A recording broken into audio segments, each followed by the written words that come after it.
Welcome to the Magnificast. I'm your co-host, Matt Bernico. I'm your other co-host, Dean Detloff. And soon we'll be joined by our third co-host, Tad DeLay. That's right, folks. This week, Tad DeLay is on the podcast to talk about his new book, Future of Denial, The Ideologies of Climate Change. I feel like, this book's been out for a little bit.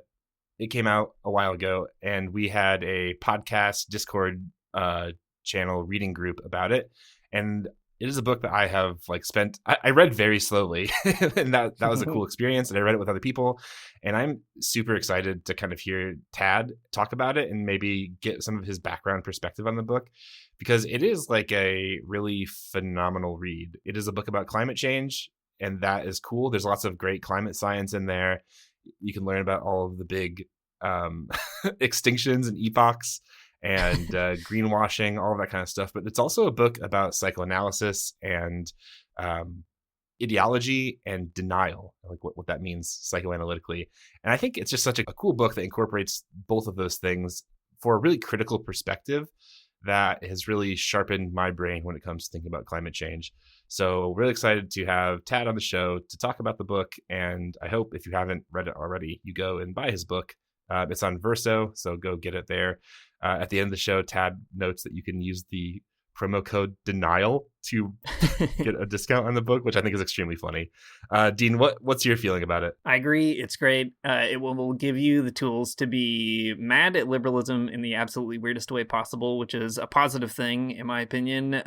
Tad does a really good job kind of thinking through why we are in the situation that we're in. And also, I think something that we were surprised and happy to learn in the interview even is that despite all the bad news, it could actually make you feel a little bit more hopeful about the whole situation of climate change and ecological destruction and so on. And it was nice actually talking to Tad shortly after talking to Lydia. If you haven't heard our episode with Lydia Wiley-Kellerman about her great book, This Sweet Earth, a few weeks ago now, I guess it was, talking about climate change and parenting, it's interesting talking to Tad and kind of getting some different perspectives on the climate crisis that maybe feel a little bit more survivable and interesting, and not to dismiss the brutality and challenges of it all, but to really think through what are the political crises that have gotten us here and what can we do about that.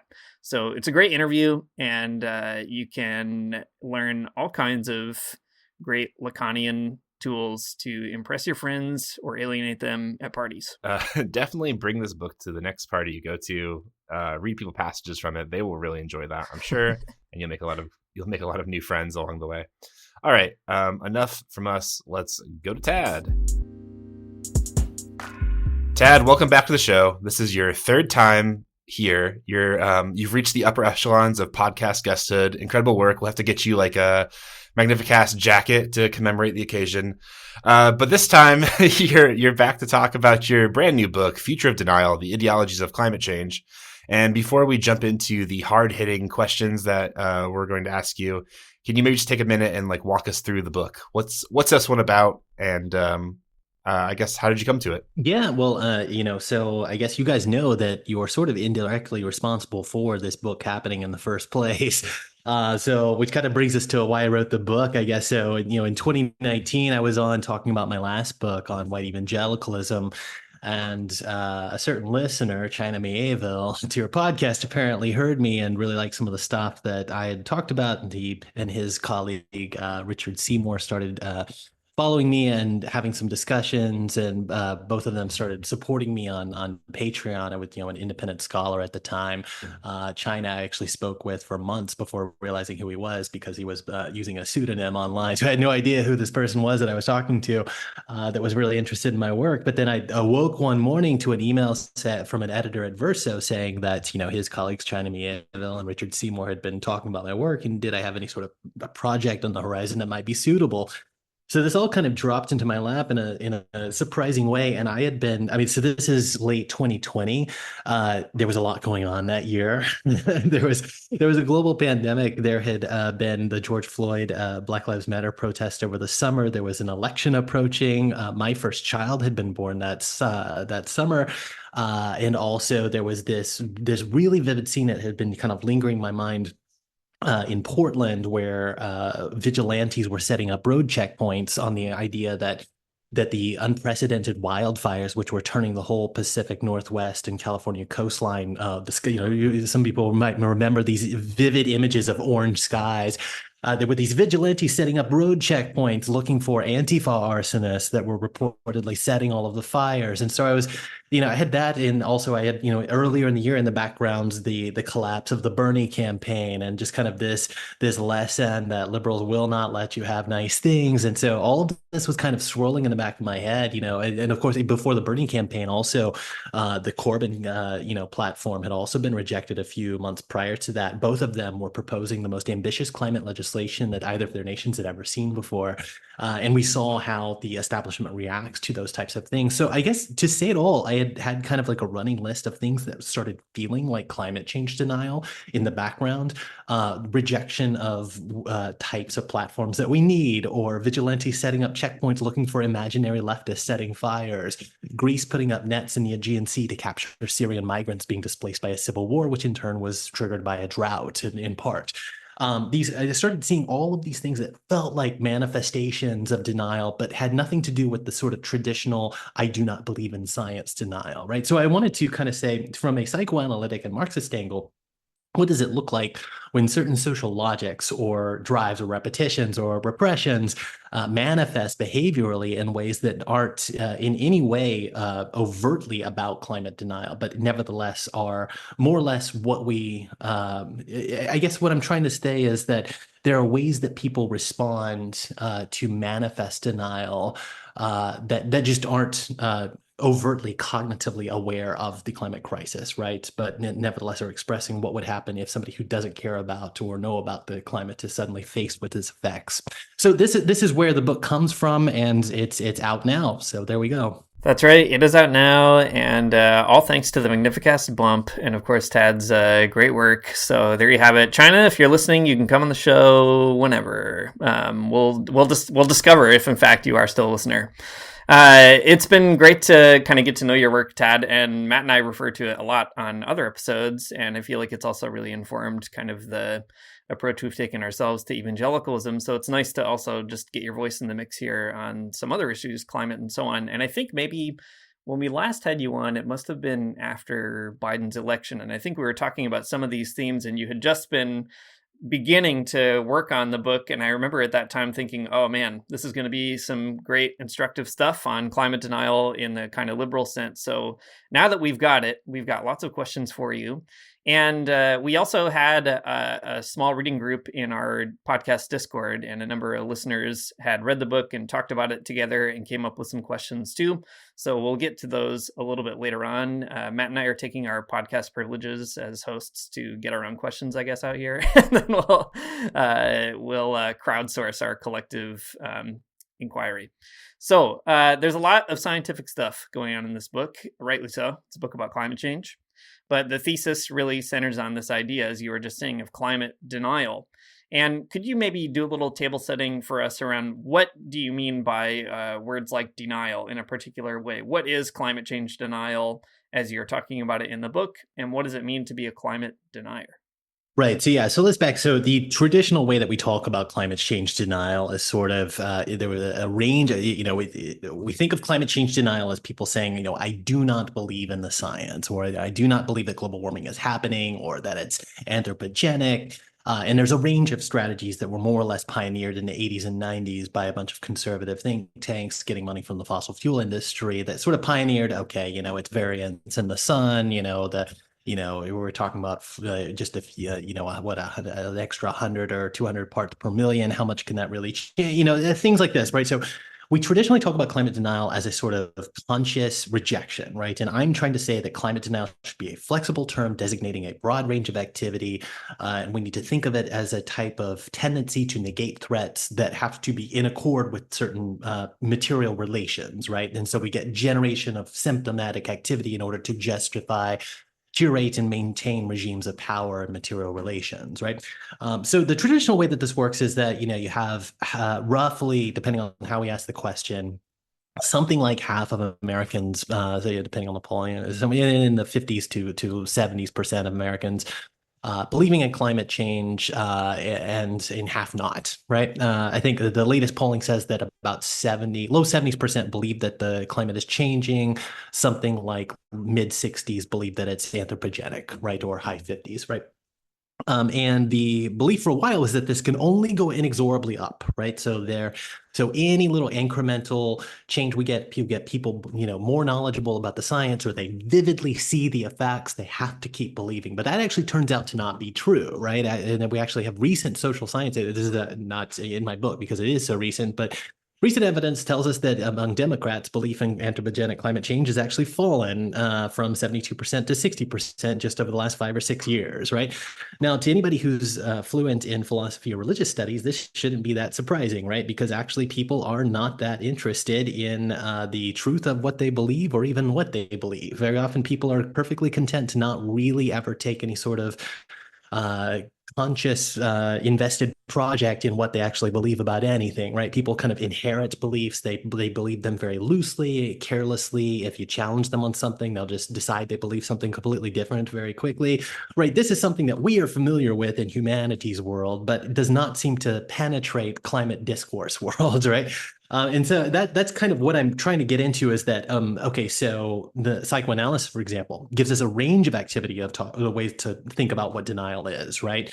And what a neurotic is doing is different than what someone experiencing psychosis or perversion might be doing, right? But very broadly, what I base some of my thinking around denial around this very short essay that Freud writes called On Negation. And he essentially explores two types of denial that people will use to negate a threatening idea. And what he says essentially is when a repressed idea begins to surface, people and if that repressed idea is felt as threatening, then what people will essentially do is they will either deny the reality of that idea, right, and mitigate anxiety that way, or they will accept the idea but deny their moral culpability, right? So reality denial or guilt denial, right? And it's very convenient that America has a major political party for whichever form of climate denial you would like to engage in, right? If you don't want to accept the reality and you just want to embrace the barbarism, you go the conservative route. If you want to embrace the barbarism but feel bad about it, you can go the liberal route and find ways to kind of mitigate your anxiety and moral culpability. Right. So that's broadly how I'm thinking of denial. If we're talking about the negation of moral culpability, then that generates symptoms, right? So that's the carbon markets, for example, right? Or you know very well it would be better not to fly, but if you are going to fly, you're going to pay an extra dollar to plant a tree, even though you kind of know that that's not actually going to cancel out your flights, right? So yeah, that's all super interesting. Man, the the book group we had really loved some of these stories, and it's science, it's climate science, so it's maybe not exactly in our everyday experiences, but when it comes to the effects that it has, like in greenwashing, I feel like everyone really registered with those types of things and experiences. Like we all saw them in our everyday life, and just were all sort of mad and astounded all at the same time. Another idea that, yeah, so you did it, you hit the mark. Another idea that came up quite a bit was the ways that denial works out in the right and on the left. And it almost feels like understanding denial on the political right is like kind of easy because it's in your face. It's like stupid and blatant for the most part. And like, okay, yeah, we get it. You want everyone to die. It's no big deal. We understand the political right. But the conversation we had about liberal denial was actually way more interesting. We spent a lot of time picking that apart in the reading group because it's a little bit more nuanced. And the idea that it's denial that hides behind the idea of science itself is quite interesting. I think to the folks in the podcast reading group. So can you talk about that a little bit more? How does denial work in both these political spaces? But I mean, tell us more about the liberals and why they're so weird. Yeah, I wanted to write like a chapter, What does the liberal want? Because the subtitle of my last book was What does the white evangelical want? And so, now it's their turn, right? So, yeah, so what I kind of think of is the liberal's desire is, what does the liberal want? Well, among other things, the liberal wants more than anything probably to be pure, right? To be morally guiltless, right? To know that they did their part to care for somebody else, right? They performed concern. They're the beautiful soul, right? As Hegel would put it. And that's not a bad thing, right? I want to encourage, I don't want to discourage this and say that this is bad, right? I do want a world where we have more empathy and more concern for one another, right? But the what liberalism gives you is a constricted range of options for dealing with a problem, right? So, in my book, I don't have to explain to your audience like the way that we kind of think of capitalist production and surplus accumulation, right? But if we think of like the political spectrum broadly as either a yes or no to capitalist accumulation through surplus exploitation on the one hand, and also a yes or no to hierarchy, right, which is generally racially and gendered configurations, right?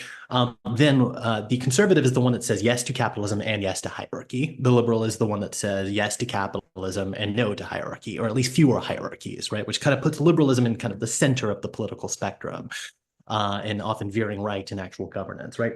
The example that I always go to is that the liberal is the one who is deeply disturbed by the idea that anybody would lose housing or a job because of sexual orientation or race, but they firmly believe that some people ought to be exploited for their surplus exploitation in their jobs. They firmly believe that some people ought to be renters and other people as owners. Now, the renters can become owners, right? But if you own the mortgage to a house on paper, you should be able to kick out whoever actually lives there at any point because you're the landlord, right? And so these contradictions are kind of irresolvable, and they produce if they basically they grant what liberalism does is it wants to expand formal legal equality, right? Everybody has the same right to live under a bridge if they want to, right?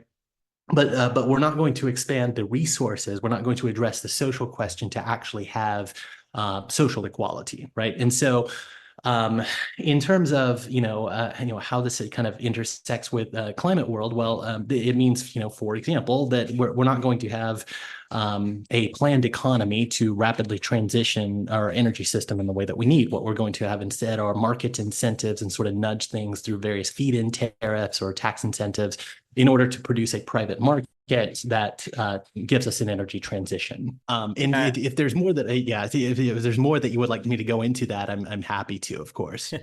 Feel free to find opportunities to go into it some more, because I think that is one of the great contributions of the book is just to identify that. And I think it's common for people on the left to complain about liberals, and rightly so, to complain about those disconnects, those contradictions. But I think is what your book drives home is that complaining will only get us so far, because there's also a kind of weird left denialism, I guess, where we're reduced to only complaining. That's kind of all we ever do is be mad about these contradictions. So I think it's good to sort of keep parsing out exactly how does that contradiction manifest in liberalism, and how can we respond to it. Yeah, well, maybe like one more thing. One thing that's always often in the back of my mind is an observation from, I believe, from Matt Christman, who said something to the effect of, if you grant that the barbarism has to happen, the violence, the brutality has to happen, right, which it has to happen within a capitalist system, then your response to that can either be looking at that barbarism and saying that's good, I feel good about that, and then you side with conservatives, right, or you can feel bad about it and side with liberalism, right, and it's that second one, right. This is what I'm alluding to. This is the one that feels bad about it, but wants to keep that barbarism in place, right? Cannot conceive of a world in which any sort of actual equality. It has to generate symptoms to kind of get around that, to still tell itself a story about how it is being good, right? And so it must dress up in the greenwash, right? So yeah, exactly. And I think that is a key piece, even going into the election this fall, is all the means by which we engage in, I guess, fantasies that we can sort of either overlook the violence or lean into it one way or the other. So I mean, in the book there's so much going on. There's also a tone in it that I think is hard to miss, of a kind of doom and gloom tone, as my mom would probably put it. I don't know, for better and for worse. And it makes sense. It's a book about climate change. It's bad news. You have pretty rigorous explanations of climate and politics, but also some pretty gut-wrenching moments. For example, at the end of the introduction, there's a short vignette about a conversation between a grandfather and grandchild set in the future, this kind of helpful imaginative exercise. And in the vignette, in the little narrative, the grandchild asks the grandfather about the oceans and beaches and will she ever see the same beaches and that he saw? And he says no. And tell us a little bit about that kind of tone running through the book. Where does that come from as you're writing it, and kind of what are those narrative or fictional asides doing to help us maybe offset the pages of data and numbers and so on? Yeah, sure. No, thank you. That when I saw that you were going to ask that question, I thought that was kind of interesting because I actually felt like I became much more optimistic as a result of writing this book. I think the original subtitle was something like "Climate Change and Melancholia" or something. It was a much more kind of gloomy, and I am temperamentally pretty kind of brooding and solemn and overly serious about these things, right? But it is interesting that you picked up on that story in particular. That was actually the first thing that I wrote, and I wrote that before I even imagined doing this project. I had written that down as kind of an idea. It was an exercise for something else.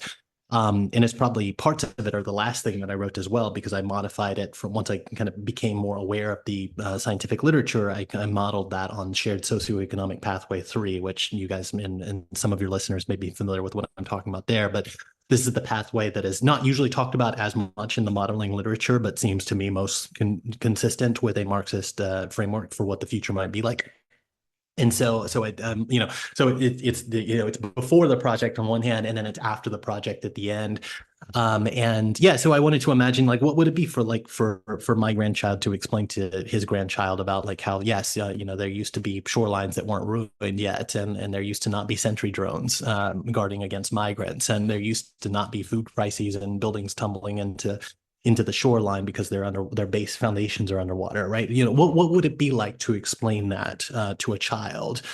And how can we think about that theologically, right? Like what kind of God foresees sin and yet refuses to act, right? That is precisely what we're talking about here. But yeah, no, so I'm temperamentally, I guess, a bit gloomy about these things, right? But I actually, I found a lot of space for optimism in the research. I mean, even things just like encountering the idea that we could supply all of our energy needs by covering maybe 1/2 of 1% of Earth's land surface in solar panels, even less if we wanted to put solar farms in the ocean. All right, things like that are actually there's quite a bit of space for optimism. The problem is not technological, right? Like we have most of the technologies we need. We need some improvements around like carbon capture and energy efficiency for sure. But the problems are not technological. The problems are all political, right? And in that respect, I am perhaps more gloomy than ever because I think I have a harder time seeing how the system such as it is has any incentive to sort of break from the path that we are on, right? I even talk about like the falling cost of renewables, right? And there's a even more recent book than mine, or it maybe come out around the same time, but it was after I would have been able to write Brett Christopher's book, The Price is Wrong. Does a really excellent job of explaining why it is that even though renewable energy is less pricey, they cost less than fuel and natural gas now, but that doesn't seem to be driving the transition we need, right? And the argument is pretty simple, right? It's because markets don't really care about how much the input price is, right? What markets care about is profit, right? And if you have a really expensive input like coal, but you're able to generate really high prices when you use that coal, you can keep that coal in circulation forever, right? And we have enough coal to turn the temperature up 10 or 15 degrees just on coal alone, right? Celsius, right? And make life uninhabitable on the planet, right? So on the one hand, there are spaces for optimism, I feel. There's a lot of room for adaptation, right? Which maybe we can get to. And the problems for mitigation are not technological, they are purely political, they are social, right? And so that's where that kind of came. And then, I guess I always just to kind of like wind down on this, I think I'd lack whatever trigger it is that makes this so gloomy for people, at least not in the same way. I don't experience this as gloomy in the same way that I think most people do. Whenever I'm doing public events, I'm aware that there's a lot more fretting and anxiety in the room than I am experiencing talking about this for some reason. So, for whatever reason it is, this topic just feels, it's frightening. It's something we need to prepare for, but it's also it's exciting in its potentials. It's something we must engage because we must think about the harm that will fall on people. there's opportunity all around, and so much of what we need to do is what the left has always needed to do, right? It's building solidarity, it's organizing your workplace, organizing your apartment building. It's it's Medicare for all. It's all the things that would disable scarcity thinking are things that we will need in order to get out of this, right? So. I feel like the political side is actually a lot more scarier. But anyways, your background is in religious studies, and that comes through a lot in this book. Like you mentioned a few minutes ago, there's sort of like an idea of theodicy latent in climate change and denial. But it comes through in some other interesting ways too. You talk about climate indulgences, for example, about having like a Protestant dispossession towards climate change, and that's, I think, very funny and a pretty good metaphor. So, how did your background in religious studies inform the book? Right. My background, I mean, if I'm being honest, it's because my background in religious studies put me into philosophy, which put me into psychoanalysis, which is really where I'm coming at this from, right? So it's very kind of indirect, but to the extent that we're actually talking about something we can draw on religion, yes, I mean, concepts like theodicy are incredibly important here, right? Because theodicy is an explanation for why certain people deserve to suffer, right? Like, what did they do that caused them to deserve this terrible thing that is happening to them? And that's everywhere within climate change world, right? And especially like when we're also talking about like effects which will disproportionately fall on people of very few means who did not cause this problem in the first place, or people who are very poor today will actually be their descendants, right? Another generation or two. So there's certainly concepts like theodicy. I use the concept of indulgence, which I'm not the originator on. This is very common in climate change world to talk about, like sort of an analogy with indulgences. However, you usually find a very kind of surface level interaction with indulgences. The idea of indulgences, of course, that like Tetzel is using to raise money for, I believe, St. Peter's Basilica, if I remember correctly, or one of those buildings, right? The idea is that you pay this indulgence and you get time off of purgatory. At one point these were they had very kind of like fixed ledgers of like explaining exactly how much one indulgence would get you off in time in purgatory. This, of course, had the ironic side effect of, fueling the printing press, right? Because, for a long time, like indulgences were like the primary thing being churned out by printing presses, which allowed the proliferation of printing presses, which then Luther takes advantage of to dismantle the Catholic Church in turn and so forth, right? So it's very kind of interesting, but like, the idea with an indulgence is that, somebody is swindled, but they're not otherwise harmed, right? No, like the broader environment is not being harmed when somebody pays an indulgence, right, to get rid of their sins and cut off time in purgatory in the 16th century. On the other hand, when you pay for a carbon offset today as a type of indulgence, you are often doing not only you're not only like not saving yourself, but you're also very often doing direct harm to poor people in the world and not thinking about it, right? So the way that this happens is that companies that are selling carbon offsets, right? Like, let's just say, like, I go to, um, if I get the option to offset a flight, right, and I click yes, on like Delta or an American Airlines or whoever I'm buying the flight from, what they would have done is contract with some other corporation, right, to sort of a third party that has either themselves or through some other trust like bought up land in the developing world where land is cheap, right? And what that means is that my dollar is actually going to fund the dispossession of very often indigenous lands, but at the very least lands that were owned by poor people in the developing world, right? And so I'm very often doing a direct harm. So my case study in the book that I talk about is Delta Airlines claiming to be carbon neutral. They set some really ambitious carbon reduction targets at the beginning of 2020. A month or two later, COVID hits. They probably would have hit any goal that they set that year just because like global airline travel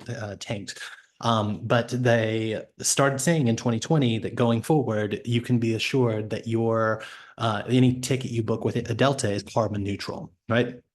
Now, as far as I can tell, they don't really talk about this anymore, but they never back down from it as far as I've seen either, right? So this claim just kind of disappeared. But when you look through their ESG reports, like what they admit is that they're not actually paying for carbon removal, like through direct air capture. What they say is that they just bought up some land in, I believe, Indonesia or the Philippines, something to that effect, right? And just called it even, right? And this is kind of an amazing thing about like the way that offsets work as indulgences. It doesn't actually require any additional carbon being captured, right? What's usually happening is that land that wasn't going to be harvested, that already has trees on it, is just sold as an offset. And on paper, a company now claims that land, right? So no additional carbon being sunk. Sometimes companies are actually planting trees, but of course, those trees take 20, 30 years to come to maturity. But the company might start claiming carbon offsets now, and then they don't tell you about it when wildfires rip through those offsets and burn them up every single year in California or Canada, right? And so this is what offsets actually look like today, right? It's I think of it as like a three-card Monte with the biosphere type game, right? It's not that no good is being done, but the amount of good being done is very often something like 1 to 2% on like compared to just having no offset scheme at all, right? And so that's what's happening, and there is direct harm happening in the process. The first offset scheme was an American coal company that wanted to offset its electricity production, so it bought up a bunch of land in Guatemala and then put pressure on the legislature to like penalize chopping down firewood, things that the indigenous peoples would have like depended on, which is it's very interesting to get like from a Marxist perspective, right? Because Marx actually got politically radicalized talking about chopping down firewood, right? And privatization, making that impossible for the peasantry and so forth, right? So they're pressured into working, right? So we have a similar thing going on at the very origin of the offset scheme in 1989, when people are told, no, like you've lived here for generations, you've always chopped down firewood, but you can't anymore, right? This is ours. And the studies done later said that basically nothing was captured out of that. An incredibly common story all across the global south, telling peasants and indigenous folks that they're not allowed to do the kinds of things that industrial northern countries just do on a mass scale and unsustainably and without any reproduction of the ecological conditions. Yeah, I mean, it's great to hear a little bit more about some of these complicated situations, complicated stories. And it brings me to something I thought about a lot reading the book, and that also came up in some of the Discord questions as well, which we'll turn to next. When I was reading your book, I kept thinking back to this extremely weird German philosopher, Peter Sloterdijk, who is not a left-wing guy, but did write an interesting book called Critique of Cynical Reason. I know you've also done some work on cynicism, so I thought it might be interesting to ask you about that. So Sloterdijk, he makes this argument that cynicism is enlightened false consciousness, a really cool contribution to the discourse. It's enlightened because everybody kind of knows that everything's messed up. Like if you ask the average person, do you think things are going well? They'll say no. And everybody kind of thinks that they know better than every story they're being told, whether or not that's true. That's like the disposition. But the consciousness is false because everyone also kind of accepts this is just sort of how it has to be. There's not really any, you're kind of satisfied with having the right criticism or being able to say you see through the veneer of social customs or the lies that people in power are telling you. And that's kind of enough, being able to, be the smartest person in the room, not exactly, but at least a person who knows what's going on. And I think, your book does a lot of great work to enlighten us to the problems of climate denial.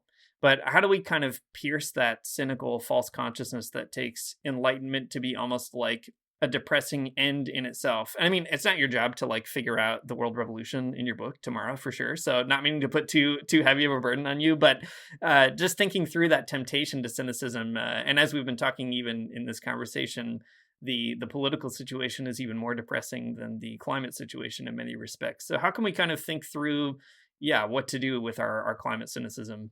Yeah. Okay. So let's talk about how like left wing internet poisoned Twitter pill that people like us talk about this, right? Because it's very often you find this kind of like, okay, my plan for retirement is to die in the revolution, and it's very, very cool that we create a profit, the cartoon that's like, a man sitting around the fire telling kids about how we created, plenty of profit, but we burned up the earth. And so you find these ideas that like the earth is doomed, society will collapse, and we're just kind of like counting down the clock until that happens, right? And when I encounter that, like I know at some level that this is a performance of cynicism that comes out of a place of deep concern for what they can clearly see is happening and the very few options for changing course that are conceivable, right? But I also know that somebody making these types of jokes about the end of the world and how everything is doomed is also like performing a type of cynicism that makes them feel good, right? And I can't really criticize someone for that too much, right? But also, it kind of lends itself to an atmosphere of I want to be careful with how I think about this because this is so deeply personal to people. It sort of lends itself to an atmosphere of pessimism where you're never quite sure if you're talking about actual danger or joke danger, right? And one way that this kind of talk like comes through is my first book event, somebody stopped me at the very end. They were like cleaning up after the event, and they told me, "Did I really mean what I said about having kids? And do I really think that it's worth it to bring another generation into the world?" And I had this moment where I realized that this guy was like engaging with this on like a level that was like purely not cynical at all, right? Like he's actually kind of saying like, is there any point to having a future at all, right? Or are we basically in a children of men scenario, right? With no hope. And I do actually want to kind of say, call it an act of like naive optimism or something, but like I chose to have like my first two kids were born during this project, right? Or my first one was born right before, and then my second was born during this. This is not something I would not have had kids if I did not have hope for what the future could be like, right? So as gloomy as I talk about it, when I imagine a scenario in which my grandchild is sitting explaining to their grandchild what the past used to be like, I am really doing that. I am really imagining a future in which like it would still make sense for people to carry on and try to struggle and try to fight for each other. And so yeah, so I don't as far as like a political solution to that, I don't have a really good answer, but I do actually want to be very sensitive to the way that this causes immense stress about the very possibility of a future. And if there is no future, there is no, it's difficult to kind of construe how there could be meaning or hope in the present, right? And I want to believe in a world where there is love and there is hope, right? And there is some amount of joy, even if there's not a whole lot of meaning in any sort of ontological sense, right? So that's the best I think I can kind of answer that question. Yeah, I appreciate that. I think that there's a lost art of being, I don't know, maybe not radically optimistic, naively optimistic. It's fine. Being a little optimistic is great. The idea that we can change the world is a good one that we should embrace. I like that a lot. Well, yeah. I mean, actually, one quote. Let me just one more thing, I guess there that I drawn in the book is actually from. So I've been a Kim Stanley Robinson fan for for years, and then they came out with this Ministry of the Future and went like very mainstream, and people that I really hate, like Bill Gates and Barack Obama, also liked it, and so I felt like very disappointed, I guess, in a way. But he has this quote in there that kind of lingered in the back of my mind, and was kind of all during this, and again, like during this project means also while my two children are being are coming into this world, right? And I'm thinking a lot about like what it means to have a future. And so the quote, he's describing a scene where he's hiking and he's runs into sheep and their lambs are gambling, playing about, and so the quote goes, in a high meadow, wild bighorn sheep, their lambs gambol. When you see that gambling with your own eyes, you'll know something that you didn't know before. What do you know? It's hard to say, but something like this: whether life means anything or not, joy is real. Life lives, life is living, right? And I really want to hold on to that, not to be overly sincere or cringy here, but I do want to hold on to the idea that even if there is no meaning, joy is real, right? And there is a future to be had. Well, another idea that came up a lot out of the conversations we were having around your book had a lot to do just with psychoanalysis as like a field, as a set of ideas. And we've had a lot of big conversations about that, I think.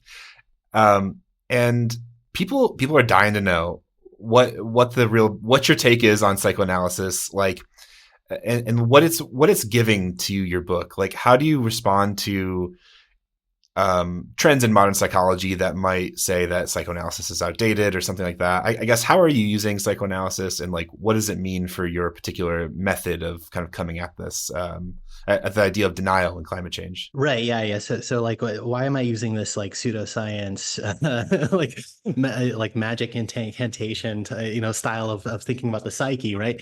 Yeah. I mean, on one level, I always kind of push. I have like, on one level, there's any number of studies that you can find that say CBT is better than psychoanalysis, and just as many that'll say psychoanalysis is clearly better than CBT. I don't really care, right? I don't really care about like the types of standards that are going to be used in trying to kind of gauge what is the most effective strategy. And as far as I can tell, most of the evidence seems to suggest that like what makes for a really effective therapeutic technique is the skill and style of the analysts themselves, right? Not necessarily whether they're applying CBT or psychodynamic theories or whatever else, right? I came to psychoanalysis because I was hurting, right? Like I was going through a breakup. I was severely depressed. Yeah, I had kind of encountered a little bit of psychoanalysis in graduate work because it helped me kind of work through some concepts in religious thought. I had encountered it just as a day in a theories class in undergrad. I did my undergrad in psychology, but the Freud is not taken terribly seriously in American, psychology departments, right? But when I really got into psychoanalysis, I was deeply depressed. I was going through a breakup, and it made sense of my world in a way that nothing else did. Right now, there's all sorts of problems with, in discussions in the psychoanalytic literature itself that kind of say, okay, like how transhistorical and cross cultural is this, right? Like, does the psychoanalysis work in the colonies in the same way it does in the metropole, for example, right? Like this is one of Fanon's contentions, right? And so there's any number of problems, but I don't know. Psychoanalysis gives us a range of ways to think about denial that are defamiliarizing, and I really do think it's worth kind of considering how Freud keeps returning, right? Every time Freud is said to have been defeated or disproven or something like that. People speak the language of Freud all of the time, whether they realize it or not. People talk about trauma. They talk about the unconscious. They talk about projection. They speculate about the sexual background of an artist or a filmmaker. They talk about how they're family influenced who they are, right? I mean, like they talk about. I mean, here's a big one. They talk about having a spectrum of sexuality or a spectrum of gender identity. These are all things that Freud is talking about more than 100 years ago, and so it's a discourse that continually returns in surprising ways, and even where it has failings, there are usually others within that tradition that can kind of think about it in more cogent ways and salvage something that is still worth saying today. So for my, I thought originally I was going to do another chapter and a half or so of very rigorous psychoanalytic theory. I kind of ended up shelving that and may return to that in a future project because I really wanted this to be a book about the climate crisis using psychoanalysis, not a book about psychoanalysis using the climate crisis. So I had to eventually kind of make a decision about who I was trying to reach. And the person that I wanted to reach is not somebody who's fluent in Lacan. And so that, that kind of explains, I guess, why I have the range of material on psychoanalysis in this book, which is actually quite a bit less psychoanalysis than in all of my other books. And so, I mean, that's the approach, right? I think we need ways of defamiliarizing this project, right? The climate change is the most interdisciplinary problem that has ever existed, and it's very heavily constrained within a STEM world. And to the extent that we talk about what's going on in people's psyches, we're very often using really stupid ways to assess anxiety levels that aren't necessarily meaningful. What do I mean by that? By the way, early on in this project, I'll wrap up with this example here, but early on in this project, I was thinking about like studies that say talking about worst case scenarios make people think you can't do anything, right? So we should actually emphasize just the positives, right? And I started digging into the literature because I thought, like I only started caring about this because I started reading worst case scenarios, right? For me, the experience is the exact opposite. Tell me the worst case, and then I'm interested in doing something about it. And then, one famous study that very often people point to would like show people pictures and ask them, can you do anything about this? Is this motivating to do something or not? And one of the pictures is like a boat in like a dried up lake bed. And that's signifying the worst case scenario, right? And people would look at that and say, I don't feel like I can do anything about this scenario. And I want to say, well, yeah, you're damn well right. You can't do anything about that scenario, right? That does not tell us that we need to steer away from talking about worst case scenarios and the full range of what could happen, right? All that to say that much of what gets discussed as climate psychology, I just find to be very facile, and I want to have a more sophisticated depth psychology to it. Yeah, I think, I mean, you've made a believer out of me. I think when we did the interview on Against, I confessed also my suspicion about psychoanalysis at the time, and you can take solace that you convinced me that it is useful and interesting.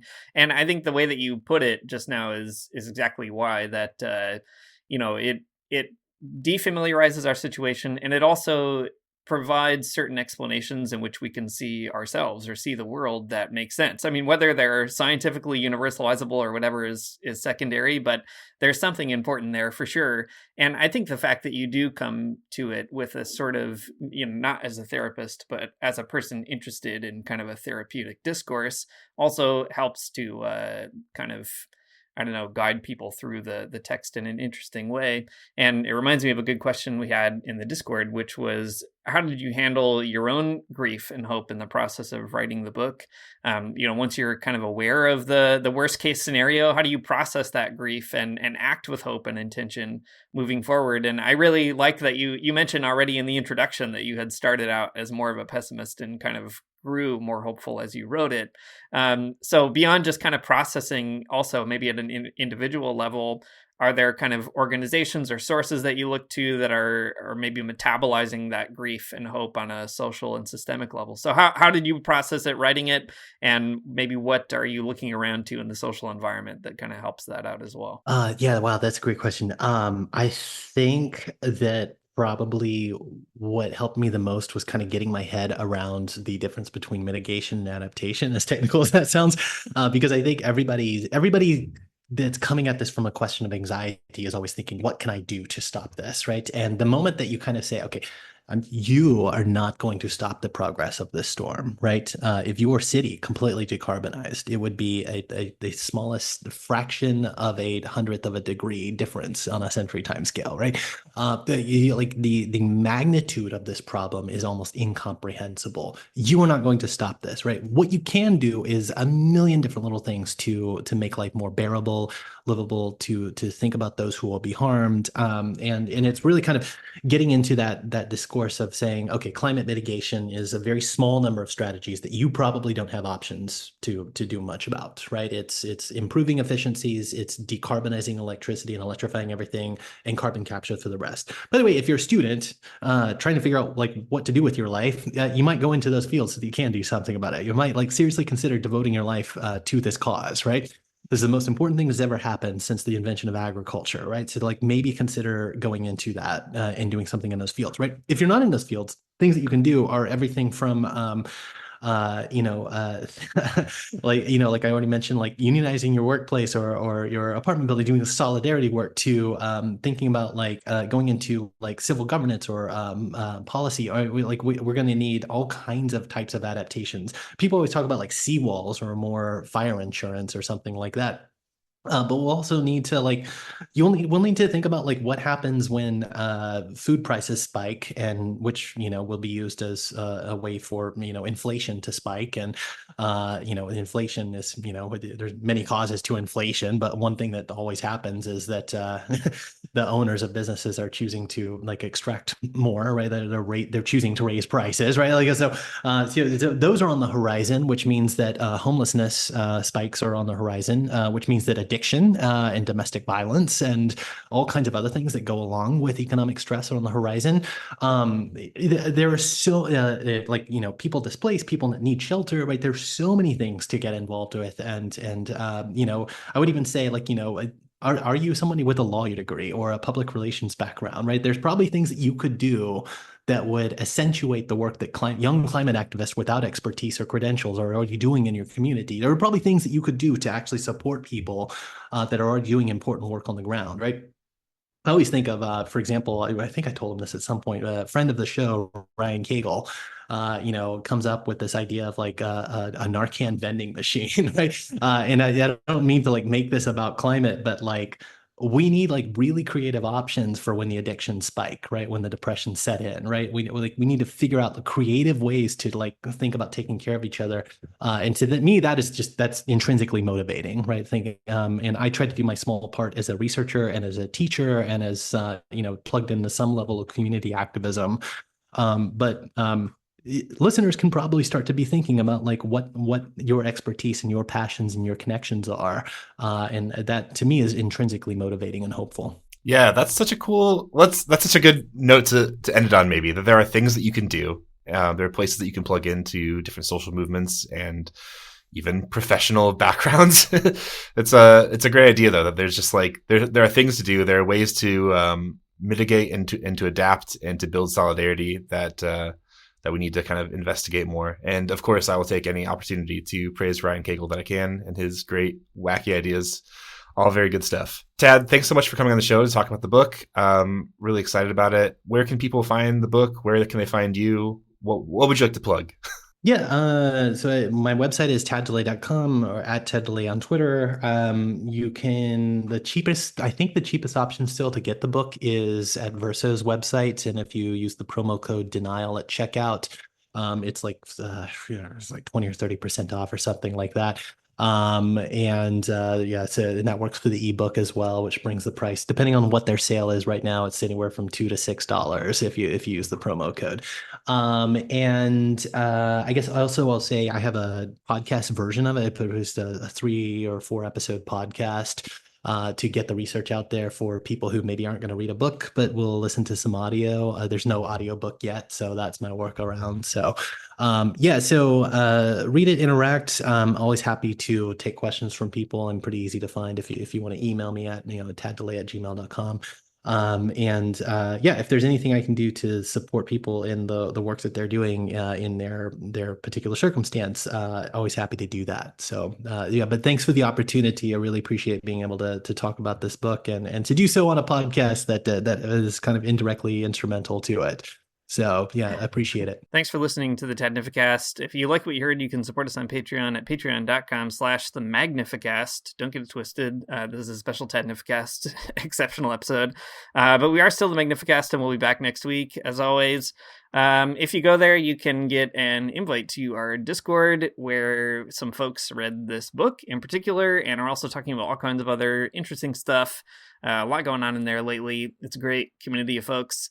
Our music is by Mario Armstrong. Our outro is by the Illogical Spoon, and we'll see you next week.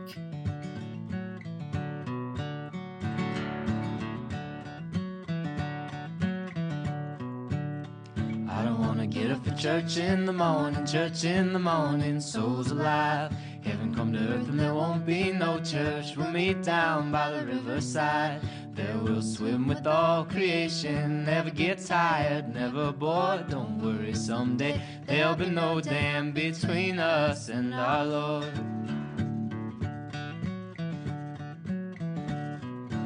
Jackson, keep your hoods up. Keep your hoods up and you stay up late. In Jackson, you keep your hoods up. Well, you keep your hoods up and you stay up late. Oh, don't mind a cold night, but we might mind if you leave too soon. So come on now, it's still early. At least what else are you gonna do? As we kissed in the alley by the Michigan Theater, fall snow was glowing in the lights of the downtown. Saw a spark in your eyes, I just spoke it. Said we're gonna turn this whole place upside down. Then you said, my dear, do you really mean this? I said, I only know what I feel right now. I said,